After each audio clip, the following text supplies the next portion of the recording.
Good morning, boys and girls, and welcome once again to the southern wing of the Stink Bug Works. Today, we boldly go where no man has gone before, and we are way out on a limb.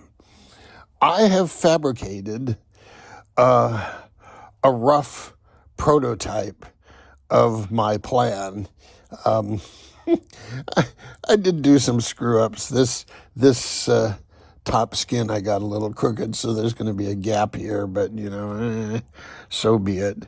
And when I was sanding the sponsons, the line work I had, because of the direction of the sandpaper on the machine, had to be on the bottom, so I really couldn't see the lines. And so I took a little bit too much off of here. I'll just build some up. This stuff, foam tack, I found this on eBay. I was looking for a contact cement. That's why this is crooked and it's staying crooked.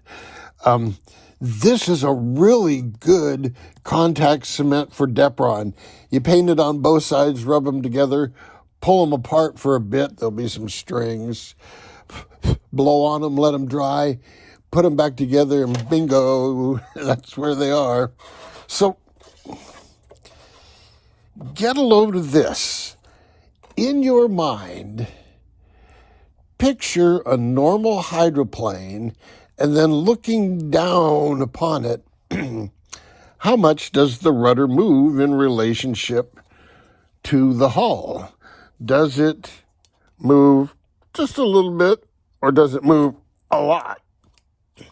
Well, in reality, it moves just a little bit, about that much. 15, 20 degrees. Well, look at this. If I were to take this and isn't that just about how much a rudder would turn at full rudder? Who knows? The more I look at it, the more I'm thinking it could be encouraging.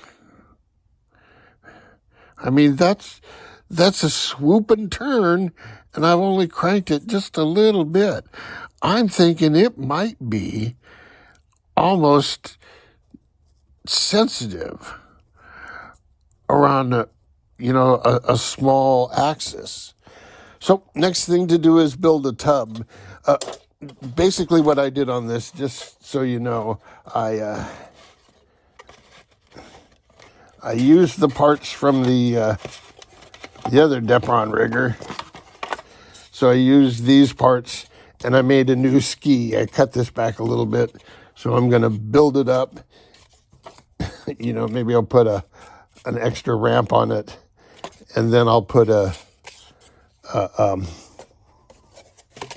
ride plate on it when it's all said and done. The wing, I just made two ribs. This one, you notice this one is recessed because I have stuff hanging off in here, so it needs to be recessed for that. So there's a spar. In fact, this is the spar material I used right here. There's a spar that runs right on the backside of that aluminum tube, so it holds the aluminum tube in place and gives this some rigidity.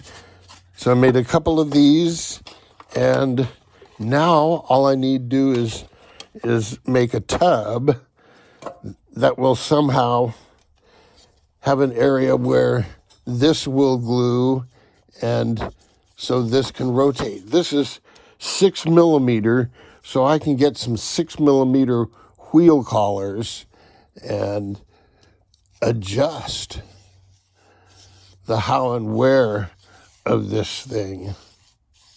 So we'll have to see. I'm thinking of using a wheel collar as the operating mechanism. I'll take the plating off because they're generally brass underneath, and then I'll solder a plate to it with a hole in it that'll fit a clevis, and somehow I'll get a servo arrangement in there.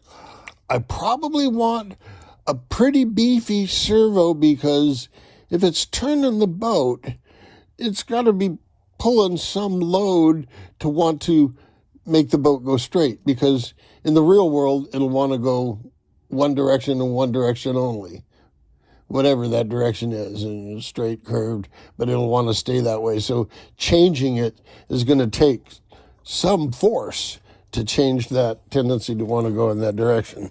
So a good beefy servo is advisable. Tools. I told you about this stuff. Foam tack. This is cool stuff. Tools. Everybody's got to have one of these, you know. In fact, get them in several sizes. You want these.